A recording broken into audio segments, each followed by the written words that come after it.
नमस्कार, आप देख रहे हैं नवभारत टाइम्स और मैं हूं नवीन कुमार। जिन 71 विधानसभा सीटों पर 28 अक्टूबर को पहले चरण में मतदान होना है, उनमें जमुई विधानसभा क्षेत्र भी एक है। और हमारे साथ हैं अभी बीजेपी की कैंडिडेट श्रीमती श्रेयसी सिंह जी। श्रेयसी जी, आपको बहुत बहुत बधाई। आपने फिर से साबित किया कि मैदान खेल का हो या राजनीति का, निशाना आपका अचूक लगता है। बीजेपी में टिकट के साथ एंट्री। जी बिल्कुल। मैं ये जानना चाहता हूँ आपसे कि जमुई जिला में, अगर जमुई विधानसभा क्षेत्र में जनता आपको समर्थन करना चाहे तो उसके पीछे क्या कारण होगा? क्यों समर्थन करे आपका? बहुत ही अच्छा सवाल है आपका। नेता तो बहुत से रहे, लेकिन अधिकतर नेता हम देखते हैं कि जब चुनाव का भी समय आता है तो कोई विकास की बात नहीं करता।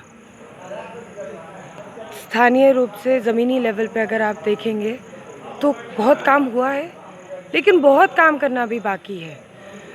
तो प्रधानमंत्री जी का जो एक आत्मनिर्भर भारत बनाने का जो एक मुहिम है, हम उस मुहिम से जुड़े और हम चाहते हैं कि एक आत्मनिर्भर जमुई, एक आत्मनिर्भर बिहार बनाकर दिखाएं। इसके लिए तरह तरह के डेवलपमेंट होना बाकी है।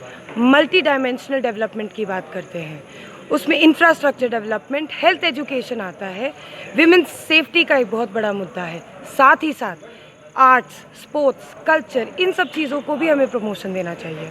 लेकिन एक चीज़ ये देखना होगा कि पिछली बार के चुनाव में जब बीजेपी अकेले थी और 5% के मत के अंतर से हार गई बीजेपी के कैंडिडेट, इस बार तो वो बीजेपी के जो कैंडिडेट थे वो भी चुनाव मैदान में हैं, तो आपके लिए थोड़ा सा मुश्किल नहीं होगा? बीजेपी के जो थे, मैंने कहा जो पिछली से बार थे वो भी चुनाव मैदान में हैं, तो ये आपके लिए थोड़ा सा टफ नहीं होगा? देखिए, किसी भी तरह की चुनौती के लिए हम तो डट के खड़े हैं, सामना कर सकते हैं, इतनी क्षमता रखते हैं।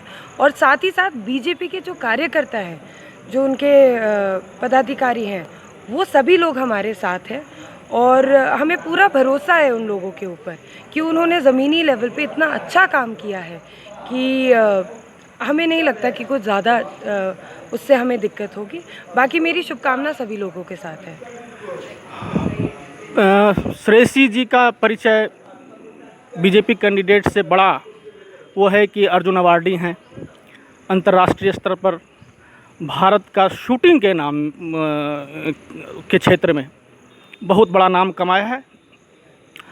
एक परिचय और है कि ये पूर्व केंद्रीय मंत्री और जनता के दिलों पर राज करने वाले दादा दिग्विजय सिंह और पूर्व सांसद पुतुल देवी की पुत्री हैं।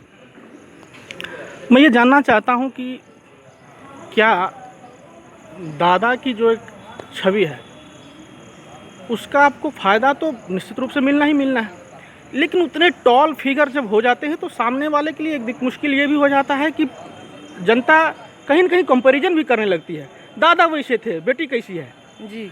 तो क्या थोड़ा सा लगता है कि कुछ इसका पॉजिटिव तो है, हम जान रहे हैं, आप भी जान रही हैं, सब जानता है जी।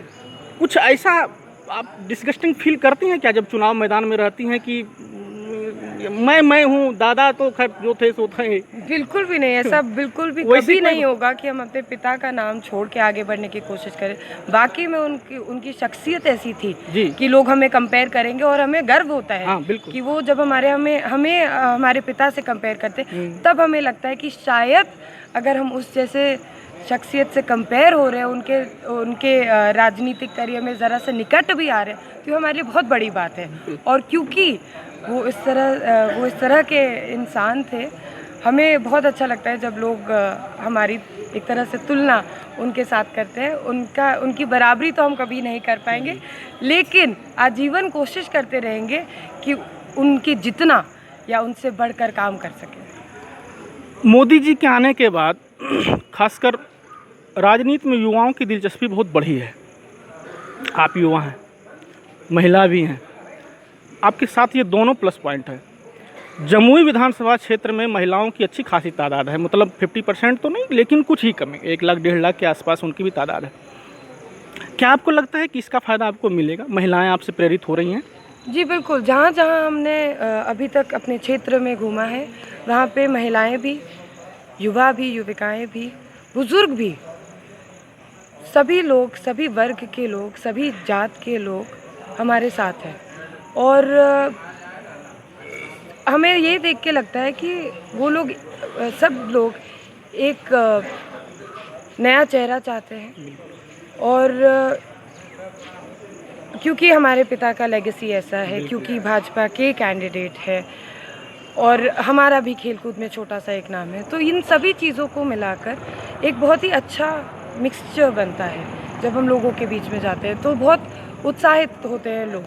और हम बस ये उम्मीद, अपने आप से ये उम्मीद रखते हैं कि जितनी आशाएं हैं लोगों से और जितना हम सक्षम होंगे उन आशाओं पे हम खरे उतर सकें। एक सवाल और कि जमुई विधानसभा क्षेत्र की समस्याएं अब गिनाने लगूं तो बहुत ज़्यादा हो जाएंगी। जी। आपकी नज़र में क्या है जो, अगर शुभकामना है आप विजयी हों, उसके बाद प्राथमिकता के तौर पर आप क्या सोचती हैं, क्या यहाँ पे जो सबसे ज़्यादा आपको खल रही हो? दो चीज़ें जो मेरी अगर मुझे मौका मिला जिसमें मैं काम करना चाहूँगी।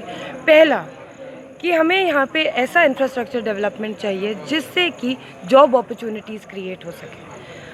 कोई भी बिहारी भाई अपना राज्य जो ना छोड़ के जाना चाहता है, वो अपना राज्य छोड़ के दूसरे अन्य राज्यों में काम करता है as a second class citizen, रोज़गारी के चलते।